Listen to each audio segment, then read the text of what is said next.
ایمان کی حالت میں اللہ سے اجر و ثواب لینے کے لیے اس کے بھی گزشتہ گناہ معاف ہو جاتے ہیں۔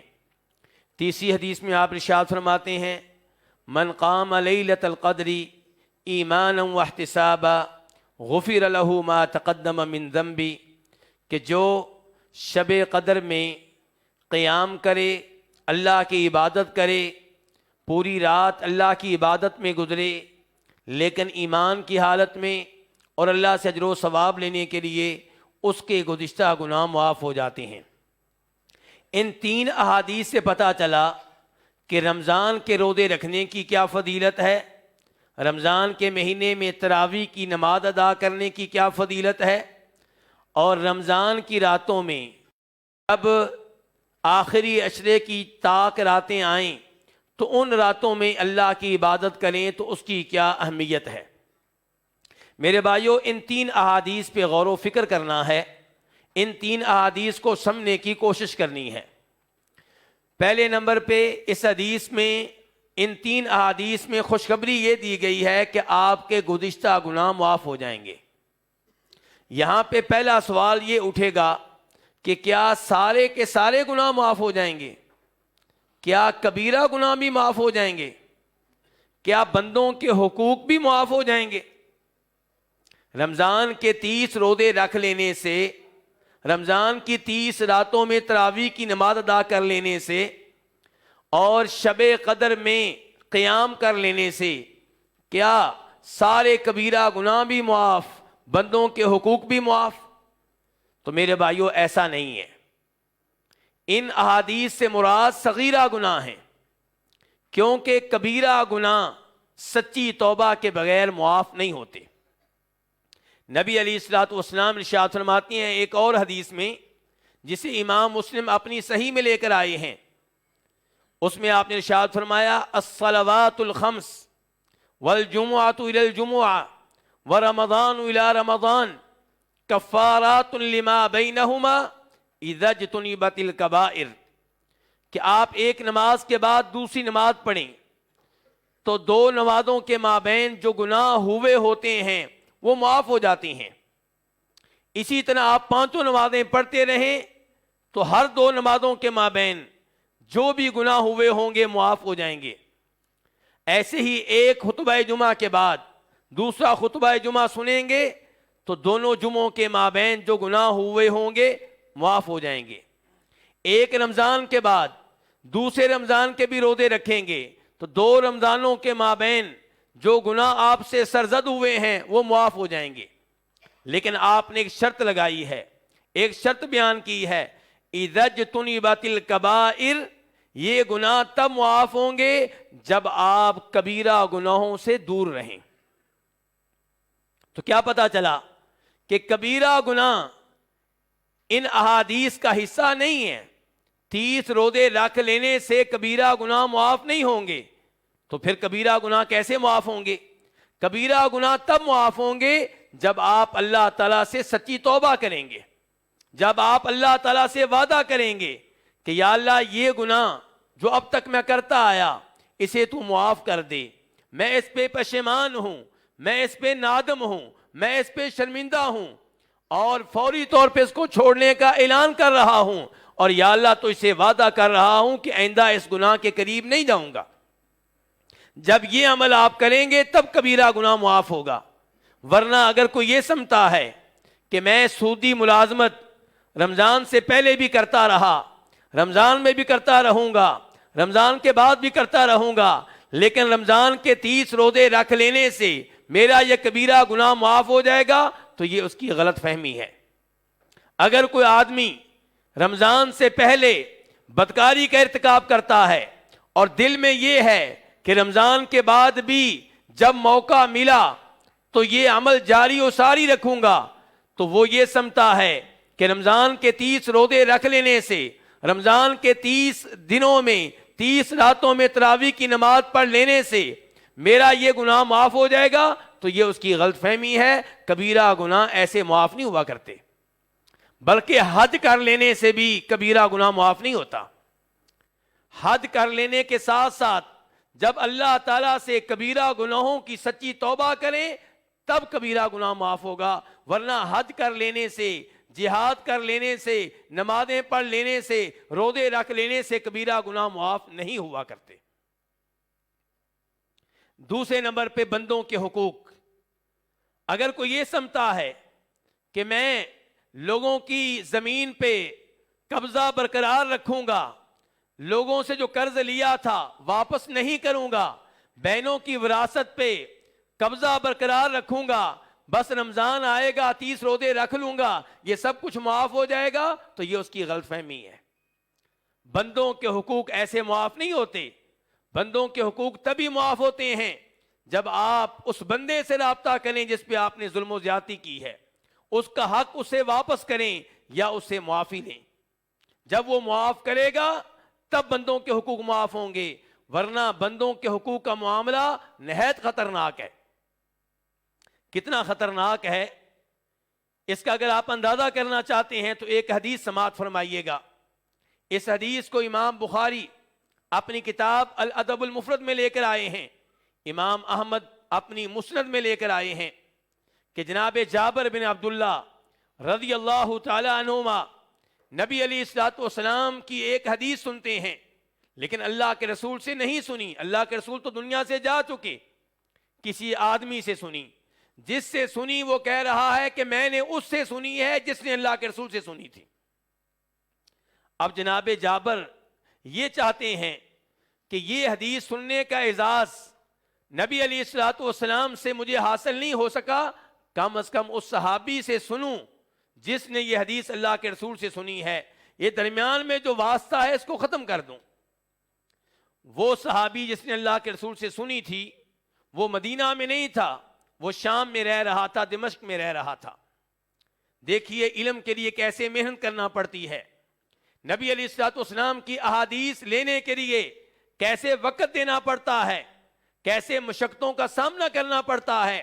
جناب جابر یہ ایک حدیث لینے کے لیے اونٹنی خریدتے ہیں، آج کی زبان میں گاڑی خریدتے ہیں ایک حدیث لینے کے لیے۔ اونٹنی خریدی ہے ایک حدیث کی خاطر، اور دمشق کا سفر کیا ہے۔ 30 دنوں کا سفر ہے، 30 دن جانے کے، 30 دن آنے کے۔ یہ سفر کیوں کیا جا رہا ہے؟ صرف ایک حدیث کی خاطر۔ حدیث بھی موجود ہے، حدیث ان کے پاس آ چکی ہے، لیکن چاہتے ہیں کہ میں اس آدمی سے براہ راست سنوں جس نے نبی علیہ الصلوۃ والسلام سے براہ راست سنی ہے۔ شام کا سفر کیا، دمشق پہنچے، اس صحابی کے دروازے پہ دستک دی تو اندر سے ایک آدمی آیا، اس نے پوچھا جی جناب کون ہیں آپ؟ کہا جابر، میرا نام جابر ہے، صاحب خانہ کو بتا دو، اپنے مالک کو بتا دو کہ جابر آئے ہیں۔ وہ آدمی دوبارہ واپس آیا، کون سے جابر؟ جابر بن عبداللہ؟ جی ہاں جابر بن عبداللہ۔ تو وہ صحابی بھاگے ہوئے آئے، جناب جابر بن عبداللہ کو گلے لگایا، معانقہ کیا اور کہا جابر مدینہ سے یہاں کا سفر خیریت تو ہے؟ کہا ایک حدیث کی خاطر۔ یہ سفر میں نے کیا ہے کس کی خاطر؟ ایک حدیث کی خاطر۔ ذہن میں سوال پیدا ہو سکتا تھا کہ سفر کرنے کی کیا ضرورت تھی؟ صحابہ کرام حج عمرے کے لیے مکہ مدینہ آتے رہتے ہیں، جب میں آتا تب مجھ سے ملاقات کرتے، مجھ سے حدیث لے لیتے، اتنا لمبا سفر کرنے کی کیا ضرورت تھی؟ یہ سوال اٹھتا ہے۔ جناب جابر کہتے ہیں، میرے بھائیو توجہ سے سنیے گا، جناب جابر کہتے ہیں مجھے خطرہ یہ تھا کہ آپ سے یہ حدیث سننے سے پہلے کہیں میں فوت نہ ہو جاؤں یا آپ فوت نہ ہو جائیں، اس لیے میں نے فوری طور پہ اونٹنی خریدی اور 1 مہینے کا سفر کیا، کوئی مقصد نہیں تھا سوائے اس ایک حدیث کے سننے کے۔ وہ صحابی کون تھے؟ عبداللہ بن انیس۔ اور حدیث کیا تھی؟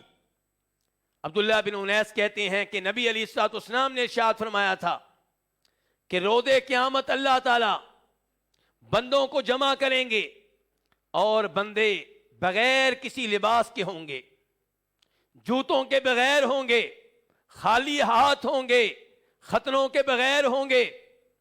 اللہ رب العزت انہیں آواز دے گا، اور اللہ کی آواز کو وہ لوگ جو دور ہوں گے ایسے ہی سن رہے ہوں گے جیسے وہ سن رہے ہوں گے جو اللہ کے قریب ہوں گے۔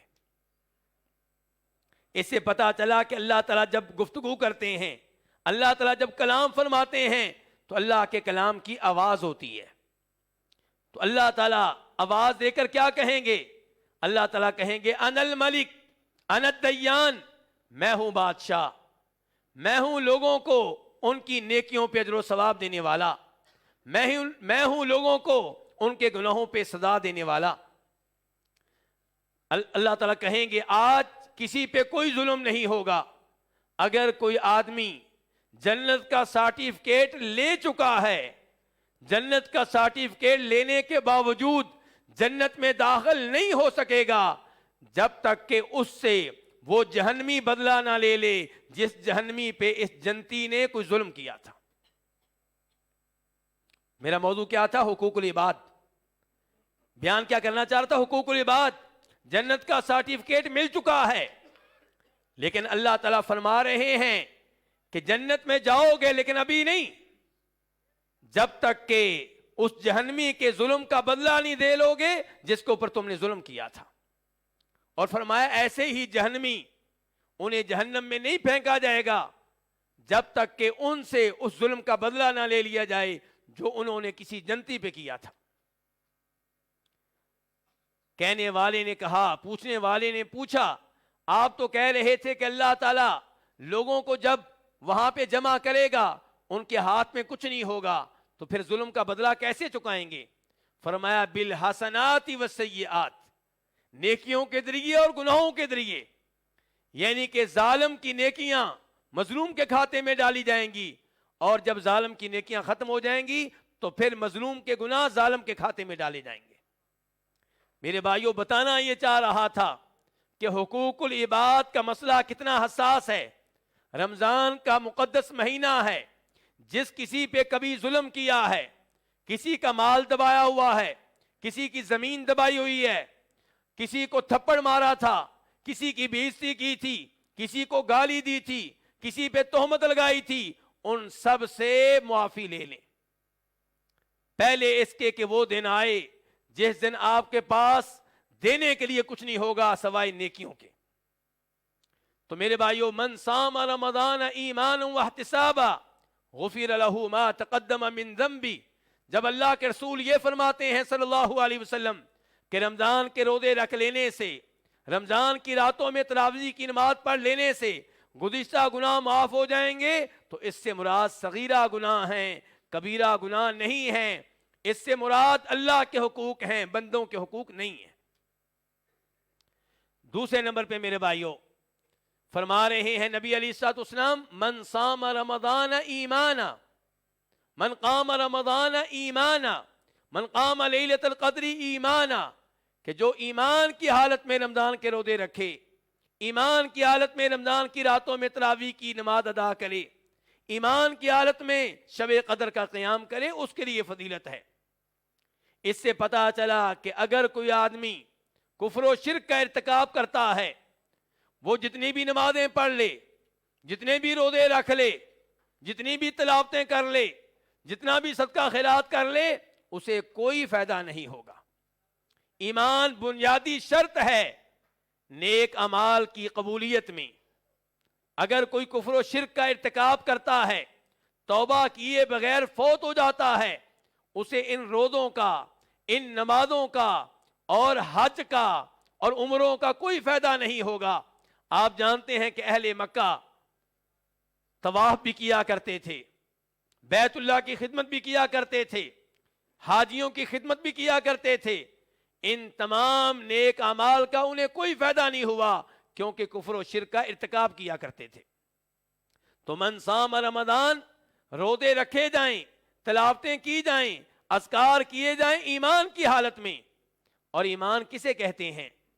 میرے بھائیوں، جو بات اللہ نے بتا دی، جو بات نبی علیہ الصلوۃ والسلام نے کہہ دی، اس پہ بغیر کسی قسم کے شک و شبہ کے ایمان لایا جائے، آنکھیں بند کر کے ایمان لایا جائے. اگر کوئی آدمی یہ عقیدہ رکھتا ہے کہ مرد و عورت کی گواہی ایک جیسی ہے، اس کا مطلب یہ ہے کہ اس کا اللہ تعالیٰ پہ اور اللہ کے کلام پہ ایمان نہیں ہے. کیونکہ اللہ تعالیٰ کہتے ہیں وَاسْتَشْهِدُوا شَهِيدَيْنِ مِن رِجَالِكُمْ فَإِن لَّمْ يَكُونَا رَجُلَيْنِ فرجل وامرأتان ممن ترضون من الشہداء، کہ آپ دو مردوں کو گواہ بنائیں، دو مرد نہ ملیں تو پھر ایک مرد اور دو عورتیں۔ اس کا مطلب یہ ہے کہ عورتوں کی گواہی مردوں کے مقابلے میں عادی ہے۔ جو کہے کہ یہ اصول مجھے ہضم نہیں ہوتا، میری عقل اس اصول کو نہیں مانتی، وہ مسلمان نہیں ہے، نہ اس کا اللہ پہ ایمان ہے نہ اس کا قرآن پہ ایمان ہے۔ اگر کوئی آدمی یہ عقیدہ رکھے کہ چور کا ہاتھ کاٹنا ظلم و زیادتی ہے اور یہ سزا غیر مناسب ہے، میں پورا قرآن مانتا ہوں، دین اسلام کی سبھی تعلیمات کو مانتا ہوں، لیکن یہ بات میری عقل نہیں مانتی، تو ایسا آدمی مسلمان نہیں ہے۔ جتنے بھی روزے رکھ لے، جتنی بھی نمازیں پڑھ لے، کوئی فائدہ نہیں ہوگا۔ بلکہ اس سے زیادہ آسان مثال دینا چاہوں گا۔ ایک آدمی کہتا ہے کہ میں رمضان کے 30 روزے رکھوں گا، 5 وقت کی نمازیں پڑھ